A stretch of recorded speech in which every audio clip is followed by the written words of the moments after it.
A lot of people were freaking out because it looked like Auburn kept missing on people. You had the Mario Cristobal dalliance. Here's kind of the way I think it went down. In the very beginning, everybody's just like, fire Gus. This is not good enough. All right, cool. I think a lot of you guys are on board with that. Step 2. There's no central figure when it comes to this. Well, there is now. But at the time, it didn't seem like there was one. You had one group of people that were kind of unofficially negotiating, talking to, however you want to look at it, with Mario and his people. You've got another group of people who are talking to, whatever phrase you want to use, Kevin Steele. And they would love to get Kevin Steele in there. And these two groups are working separately, not necessarily against each other, but they're not really caring about what the other people are doing, and they're just doing it separately. And at that point, either Allen or the president, or maybe both of them, said, can't have this happen. This is BS. We can't have just unauthorized people out there negotiating with separate candidates that we haven't even talked about. So, boom, we're going to do a coaching committee, a search committee, and we're going to hire this firm to help us and all that crap. Dog and pony show. But really, it's meant to just consolidate things, get things back on a path. So they start doing that. And the names that come out are the predictable names. They would be the names that you and I and the people in the bunker would have come up with. I mean, Billy Napier's a guy, group of 5, really successful, great background, Clemson, Alabama. He's been good at Lafayette. Sure. Brent Venables. These are the guys that come up, man. I mean, Brent Venables, DC at Clemson, terrific. Very intense dude. A lot of people think he's going to be like a better Muschamp. Tony Elliott, who said he took his name out of the consideration, but he's another guy you're always hearing about, co-offensive, well, now coordinator at Clemson, offensive coordinator. So it's all the regular dudes, right? Like I don't mean that in a bad way. Like, they're just the guys you always are going to hear. If Texas opens next year, you're going to hear half those names. If Tennessee opens in a few days, you're going to hear half those names. It's just the names that go around. And so the people that wanted to push Steele through just kind of lost. They kind of lost inertia. I think part of it was that the Stop Steele campaign really opened some eyes to people who were not either neutral on Kevin Steele or kind of against him. Like, really, we're going to fire Gus and hire him. And then, boom, you get to Stop Steele, and everybody's on top of him and raising hell. And it's like, we can't do that. And I think at that point, in fact, maybe before that, Alan Green had decided that he would not stand by and allow Kevin Steele to get this job, is my opinion. He has not told me that. I have not talked to Alan since this. So I think he said, this ain't happening. Kevin Steele ain't happening. I think a lot of the people on the board or on the committee continued to believe that Kevin Steele was going to be the right choice. Now, why do they feel so strongly about that? A lot of people would say because they feel like they could control him. Not him specifically, but maybe he would do the things that they want him to do.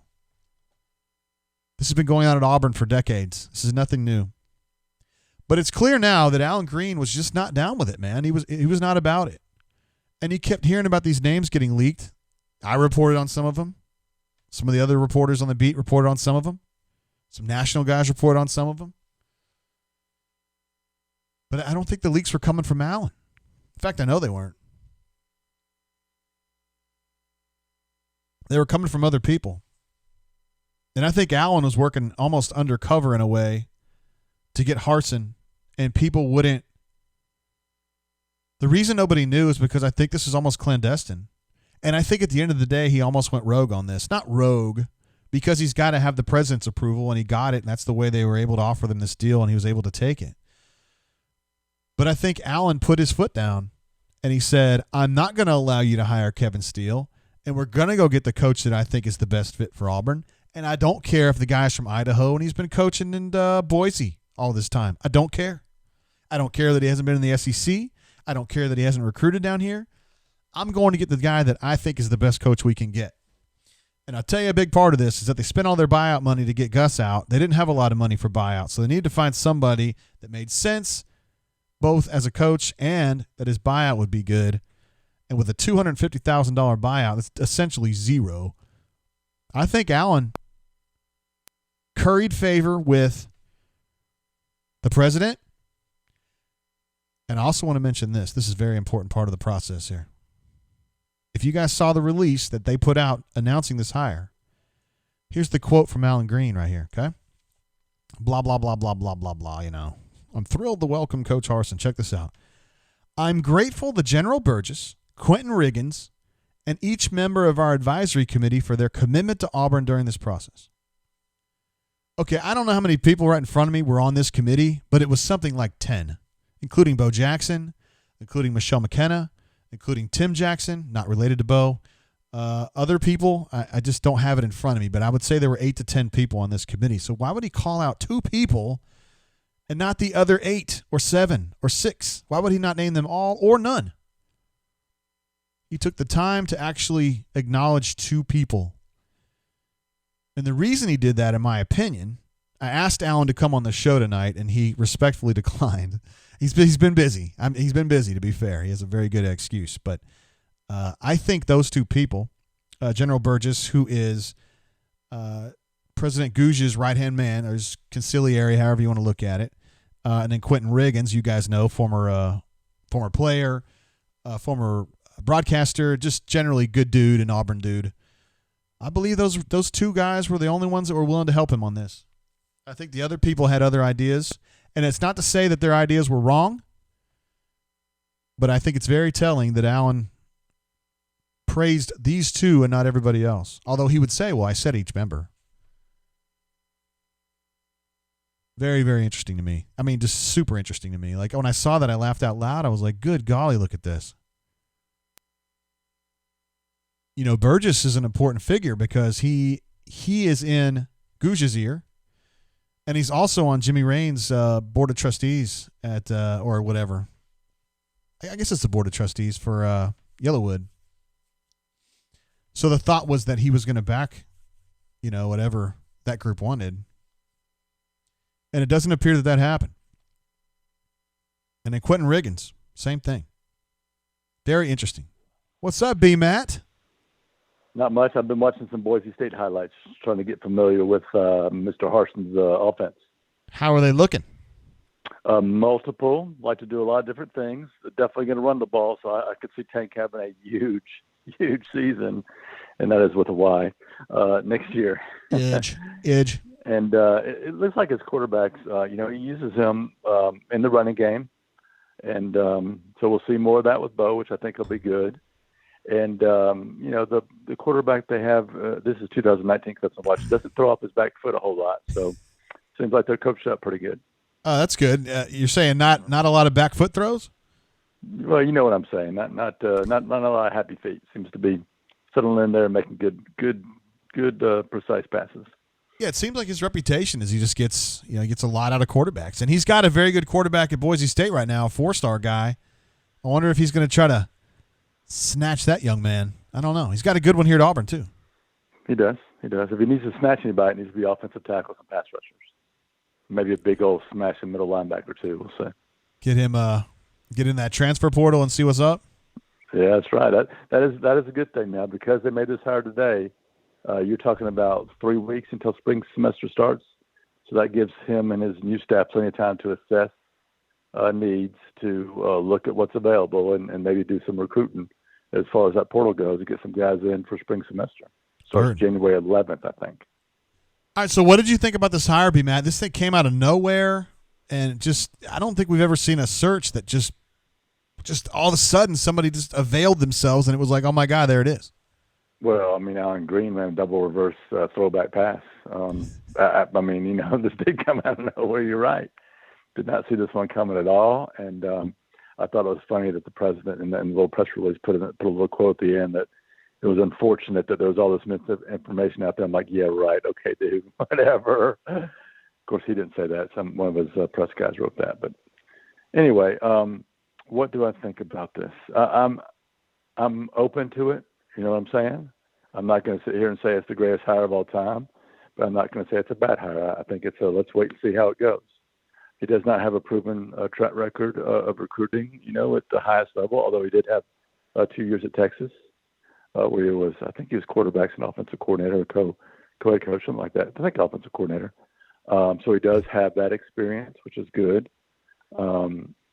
Just watching some of his press conferences, I think he'll relate well to Auburn folks, and that's important, I think. I think he'll make a connection, which is really important, something, Gus struggled with at times, especially early during his tenure.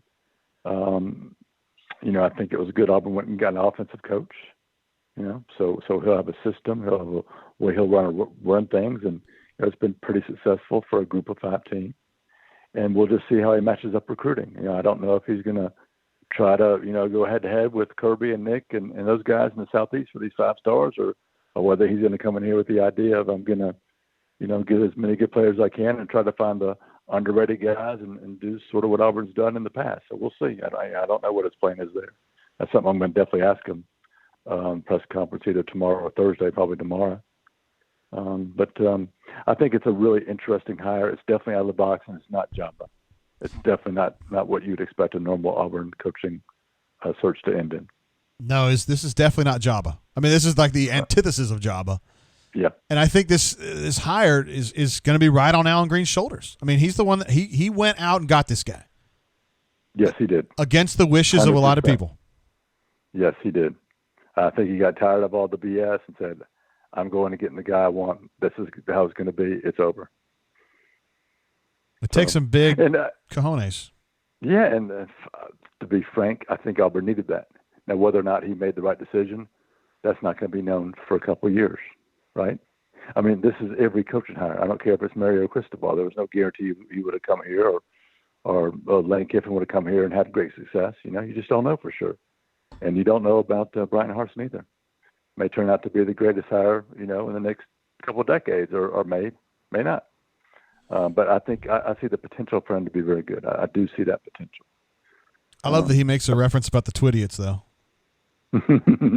Yeah. Yeah. But he didn't do it in a really mean way. No, you know what I'm saying? He did. Like he didn't seem angry. I just didn't think I didn't get a bad feeling from it, like he was trying to attack the reporters or anything like that. I think we're all going to get along pretty well. Yeah, he seemed like he riffed with his reporters a little bit when he was at Boise. Yeah. Like he kind of knew them, and so that's good. So I think that's good. I think that's real good. And then I guess we should probably just mention, in case nobody saw Turbo transferring, and I mentioned it, but press conference will be tomorrow, possibly Thursday. With Harsin? Yes. Right, not for Turbo. Yes. Right. Yeah, we don't need a press conference for Turbo.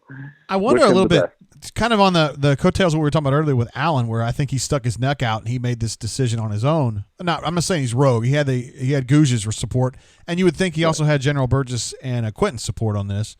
Yep, maybe some other members of the committee, but certainly not all. There were certainly, you could look at that committee and see which guys were there for certain reasons, if you know what I mean. That they were in line with certain members of the powers that be. Yeah. Right? Yeah. So I just wonder if this affects him, like if this makes his schedule, his timeline at Auburn change at all, where before this search, I would have thought he was going to bounce before too long, within 6 months, maybe a year.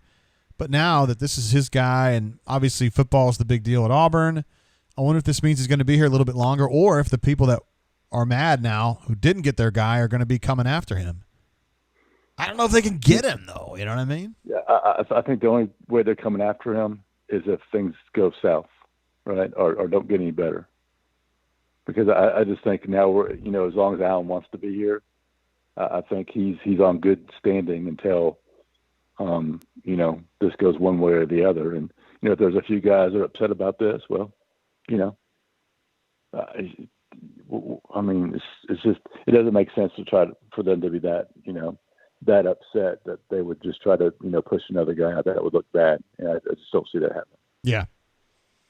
All right, we got some people in the chat saying Allen Green is a hero for doing this, and we got other people that say he needs to be fired for doing this. So, Yeah. Well, I mean, one of the other is going to be right, I guess, But I am genuinely excited because for me and my job, our job, we get to now build new relationships, get to, learn about a new coach. I think there's probably going to be some things done differently. And he's certainly from a totally different system, the Peterson system, and it's been very, very successful. And he's got a pretty decent coaching tree. So it'll be quite breath of fresh air, I guess is the way to put it. Yeah, I think they need it, man. Yeah, definitely. Getting to be that time. Sure. Yep. All right, brother. I appreciate you jumping on with us, B-Man. Everybody loves you, of course, because you're the doer of many things. So here you are again, doing a little basketball and football chatting. Yeah, we need to get Hunter to maybe do a little look at their offense defense. Maybe I was thinking about that. Cool idea. Before I came on. Yeah. He was on the chat earlier, just kind of giving some real basic stuff, but not nearly as. Oh, I missed that. But not as much. Not as much as Know the Enemy. Although maybe it could be called Know Your Friend. I don't know. Know your new best friend. All right, bro. You behave over there. I appreciate it, man. See you, man. My man, Jay Tate, what's going on, buddy? J-Head, what up? Bob Mapplethorpe has been begging for you to get on this show, and now he's got exactly what he wanted. So glad to have you, brother, man. Well, Bob's a nice guy. I appreciate him asking for me to come on. He might be the only one right now, but glad to be on the show. 3 things that stick out to me with this hire. One, Alan Green 100% took his chips, pushed them, and went all in on his guy. No questions asked. I think me and you both heard various different things throughout this, but without question, and when you saw him thank the 2 other guys, and I think you already said this, and I think the thing that stuck out to me and you is when you started hearing about interviews with specific candidates like Billy Napier, and you only heard that 3 people were in the room or were on the Zoom call. Yeah. You started to get a sense for who was going to make this decision, but this is 100% Allen's hire. And I hope that it works. I think that that Harrison's a sharp guy. I think that very media savvy, runs a very quarterback friendly offense. And that's point number 2 is Bo Nix is better today because Bryan Harsin's the head coach, but runs a multiple offense with pro and spread concepts. I mean, I think this is a really good hire from a football coach perspective.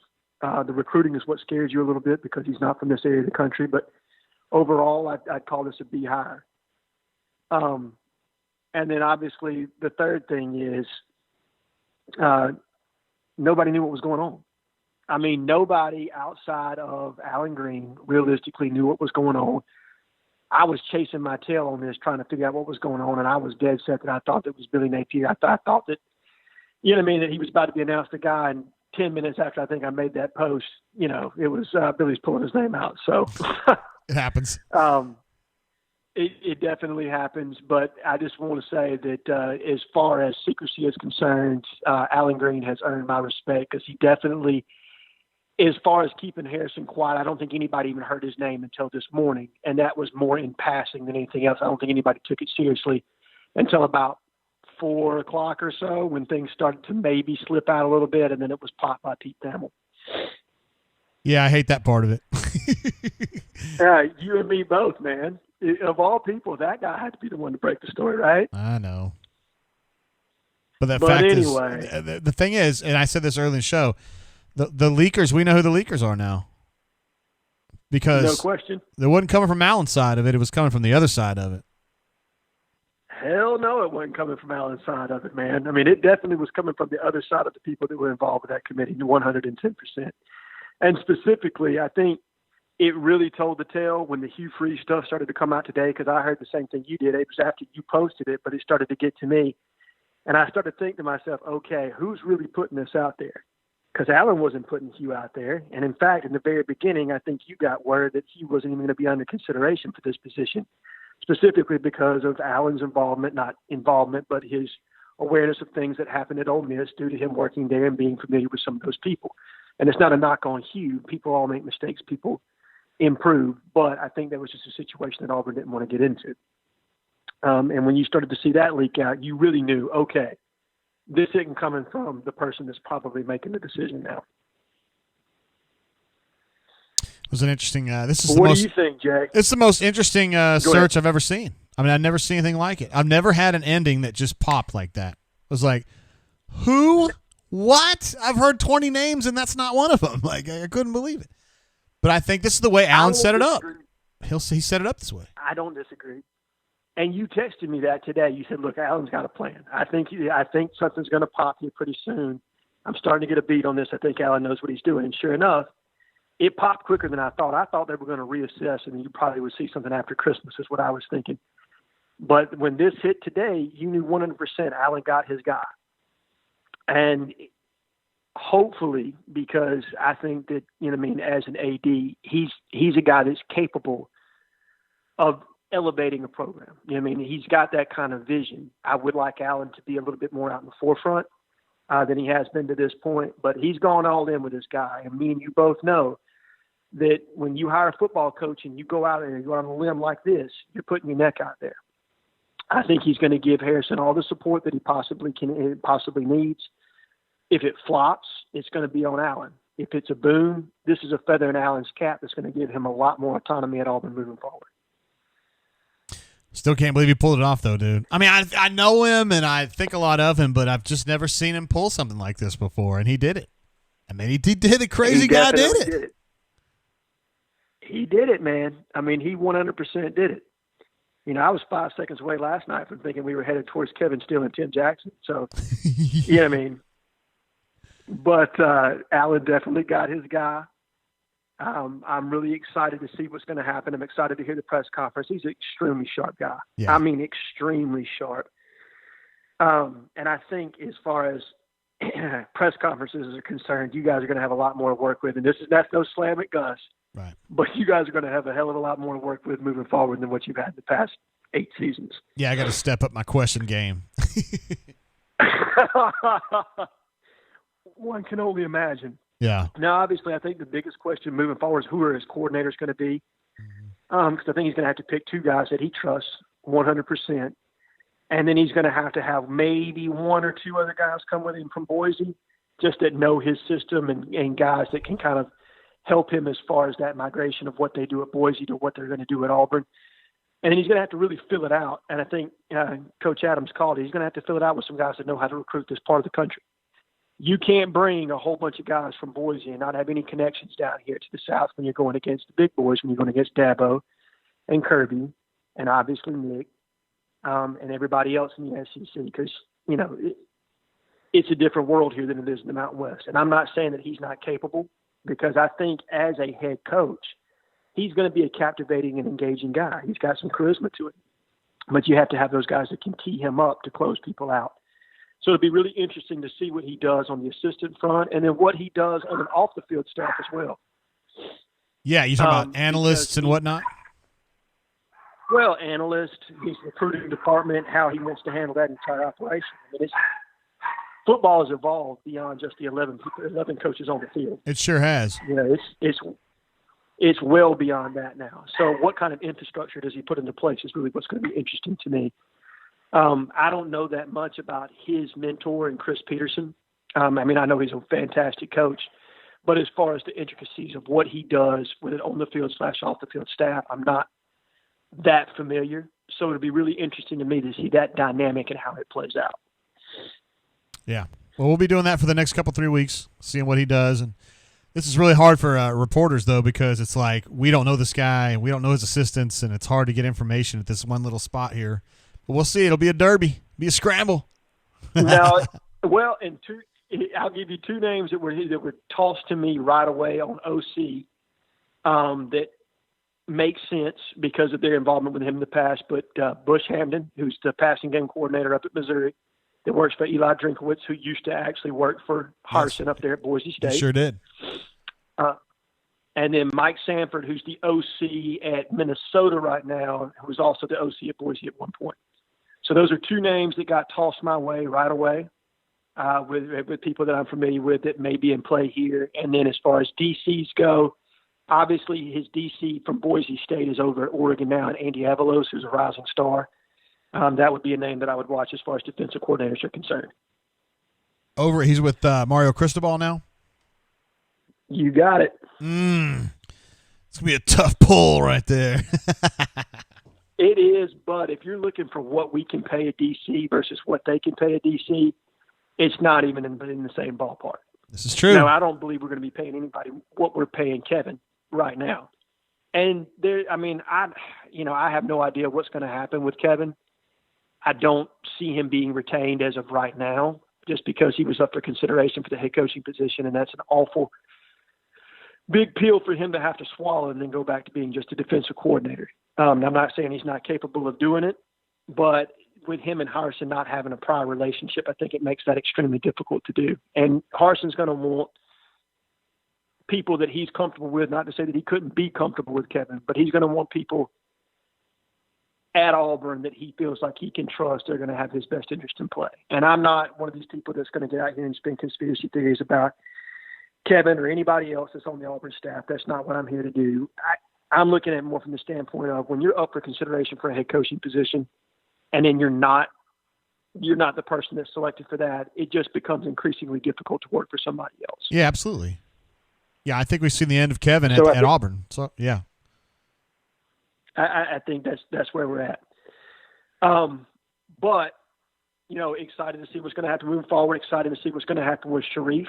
I heard you touching on that a little bit earlier, and my sources have been optimistic that he would be cleared. And they thought a little bit sooner than that. They thought he'd be cleared sometime in the non-conference. But it seems like we're finally trending in that direction and what that's going to do for the basketball team. And you're dead on as far as don't expect too much from that kid from game one.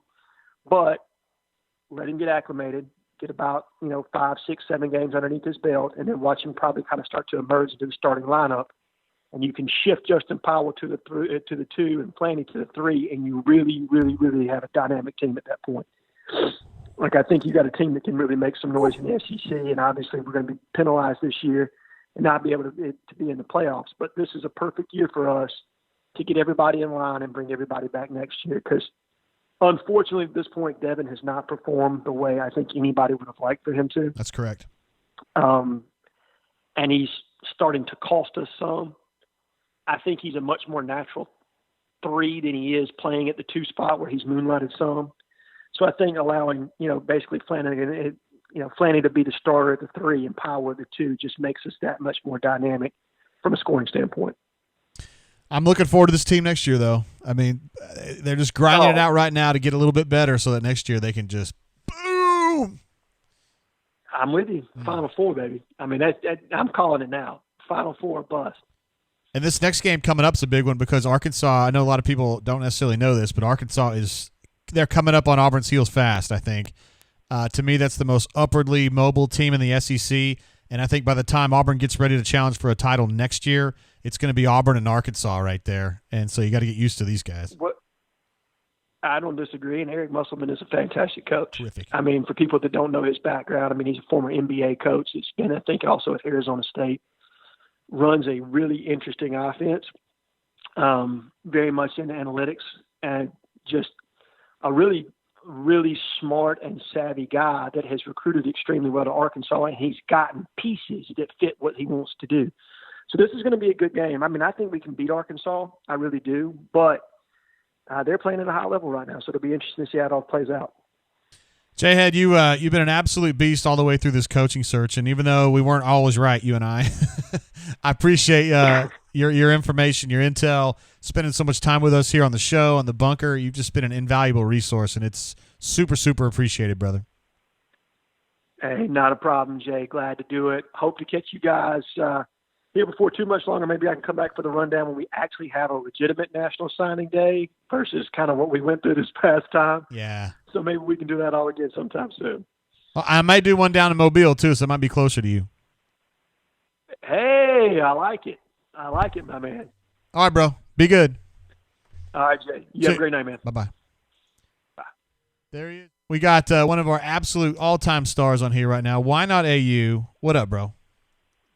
What up, JG? What a day it is, my man. Man, thank you so much for your super chats earlier. That was insane. You've been insanely generous, and it's so much appreciated, man.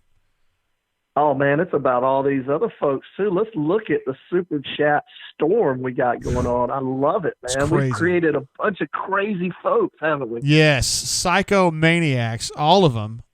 This show has taken off beyond my wildest dreams. And you're a part of that too, man. You've been so generous, and it's appreciated.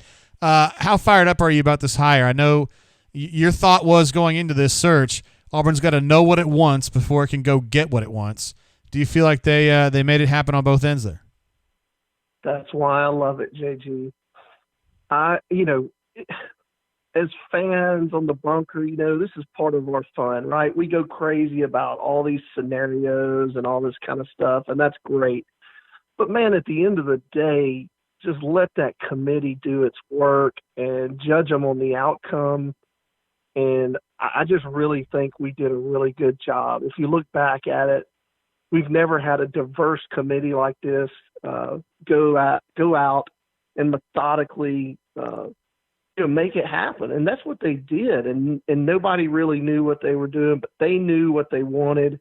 I think Alan Green knew what he wanted, going back to BMAT's call. And I'm just thrilled about it. Sure, would I have enjoyed to have a bigger name? Well, whatever. Everybody does. But those names got a lot of schools in trouble. Tom Herman was a big name, right? Yes. Let's see where that got you. Jim Harbaugh was a big name. Where did that get Michigan?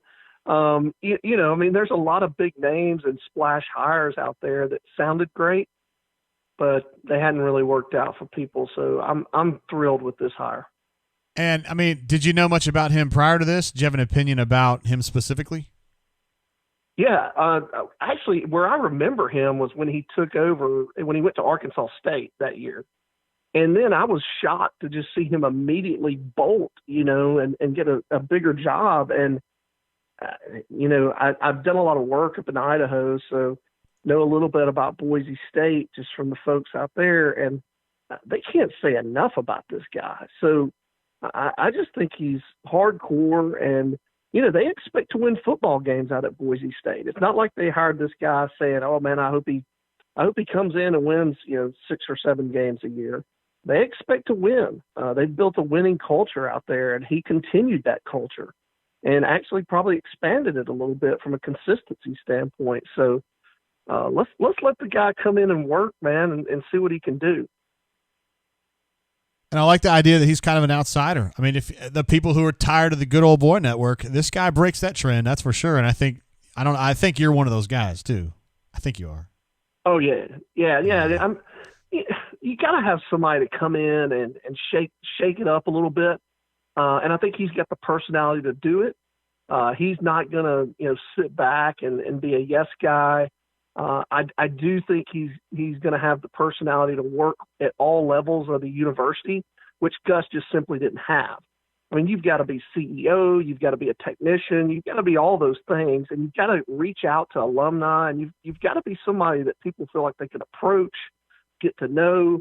And I just think we're going to be so much better off than we were with Gus. And let's I want Gus to be able to come back to Auburn like Chiz and Tubbs and get a round of applause. The guy's not a bad guy. He just reached his limit, and it was time for us to move on. And that happens in life and business a lot, and it's just the way it is. But that doesn't mean he's a bad person, and I hope Auburn, and I know I do, appreciate him for what he did. But it was time to move on. We got our guy. Let's roll, man. Let's go kick ass. I like your enthusiasm, brother. You sound like you're pretty damn fired up. No, I am absolutely fired up, man. We just needed somebody in the football position that hopefully can, be a little bit like Bruce Pearl. I know I've said that a lot when I call in, but man, Bruce Pearl to me is, you could take him for any coach, and you put the Bruce Pearl personality and the resume out there, just who he is. I watched him today drinking some bourbon on an afternoon, watching some good, basketball. And this guy is so intense, but yet at the end, he gets on TV and he's like the guy next door, man, that you can just hang out with and have a beer with. And that's what we need as head coach of football too. And we just hadn't had that in 8 years with Gus. Yeah, I'm so fired up to hear you turn the corner, man, because you were down a little bit. This last season, I know you love Auburn. Everybody knows you love Auburn, but you were getting kind of down, and now to hear your voice, you're so excited. It's awesome to hear, man. Yeah, well, thanks. I'm very fired up. I love Alan Green. I want him to be super successful because I think he will take Auburn to another level. I just feel this guy can do it, and I really believe this was his coming out party. I'm so glad he did what he did, and the political savvy that he showed, working with dues, but working with the boosters and others to make all of this happen, amazing. So let's rock and roll, man. I'm going to let others have time on the phones. I just wanted to say thank you again. You guys do a hell of a job. You've done a hell of a job managing through this. Let's keep the super chats going, and let's make this even bigger than it has been at auburnsports.com, man. Let's rock and roll. Appreciate you, Why Not AU. You be good. All right, man. See you, bro. Later. That's because we had MWD on just a second ago. Now we're changing callers. Hey, caller, welcome to the show. How you doing? What up, JG? Word. Who I got? Captain Eagle Flygood. Hey, what's up, man? It's been a minute. What's going on? Basking in the glow of not hiring Bill Clark. you weren't feeling that one, huh? Let me tell you, yesterday was a roller coaster because I was had a busy thing going on at work, and I was getting texts on my Apple Watch like, "Hey, we're about to hire Napier. Oh shit, Napier's staying. It's Bill Clark." Jay saying they're discussing numbers, and then I get back to my hotel room and I couldn't figure out what was going on. So, they could have hired Mickey Mouse today for all I cared, and it would have been all good with me. Yeah, you didn't want that UAB thing. I get it, man. It's kind of a small school to go up to Auburn from. I think Clark would be fine, but just the way that everything had kind of gone down, whatever. I'm pretty pumped though about this guy. I think more than anything, I think the cultural piece of not doing what the Auburn people wanted to do is potentially huge. I'm not smart enough to know about like the football side of it, but like actually changing the cultural piece of, he's one of the people that we know, and we just got to get back to doing the Auburn thing. I'm pretty pumped about it. Yeah, you get kind of, D Lucky was just saying in the super chat he put up that it's kind of a reset, man. Like you reset today. You're done with Gus.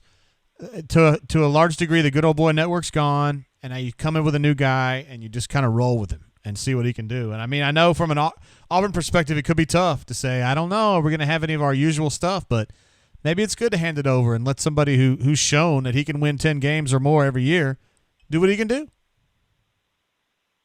I think it's certainly an opportunity.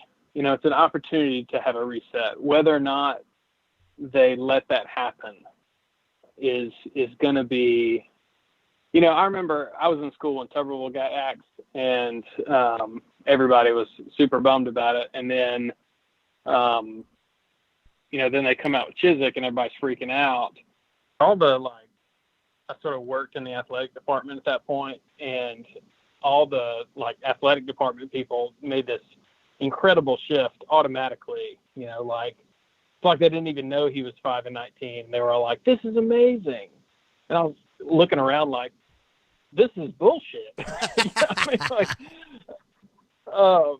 And so it will be interesting to see if that sort of old guard mentality moves along now that somebody from, frankly, outside of this entire world comes in. I think that's what I'm most interested to see.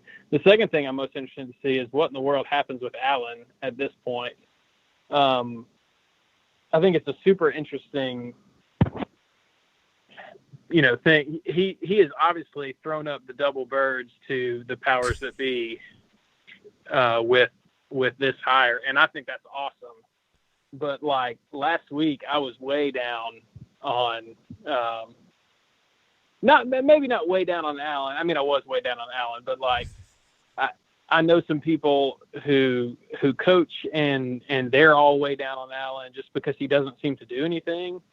And, for the same reasons you've talked about a lot, he just kind of pops up to say stuff and then they don't hear from him forever. And then, and it was a weird spot for him to be in, to say you've got Jimmy Rain and all these people allegedly floating in the background, making all these moves with coaches, but Allen's technically on the committee and all this kind of stuff. And then all of a sudden he just pops up and does the damn thing. And, you know, did they like come back and retaliate? Like, did they axe him? Is he just like looking for the exit at this point, knowing that this is sort of his swan song here? Or is this sort of like our favorite horticulturalist giving him some cover to like make that cultural change? I think that's an interesting piece to watch going forward. And I'm really excited to see it kind of like what goes on from this point on. Dude, your little But I'm digs, super excited about it. your little digs are so clever, and I think it goes over people's heads. I really do. Our favorite horticulturist, I bet 5% of people know who you're talking about. That's hilarious, man. Talk about Dr. Goosh. Dr. Goosh. Hey, you know, He hits the I ground. hope that he accurately communicated to our new boy all the things that go into the game day experience. Yes. Because that's an important part. Chiefly, you getting a good eagle flight out of it. You know, 2020 has sucked for a lot of reasons, but I think that's number one on my list. Not seeing that beautiful bird, but anyway, I'm it does excited. suck. I mean, everybody's touched on the recruiting thing, and I think, you know, he seems like a charismatic guy from the clips that I've seen of him, but again, I don't really have a clue about any of that, so we'll see. All right, Captain Flygood, another incredible call, brother. We appreciate having you, man. You're the best. Hey, man, appreciate all you do. See you, bro.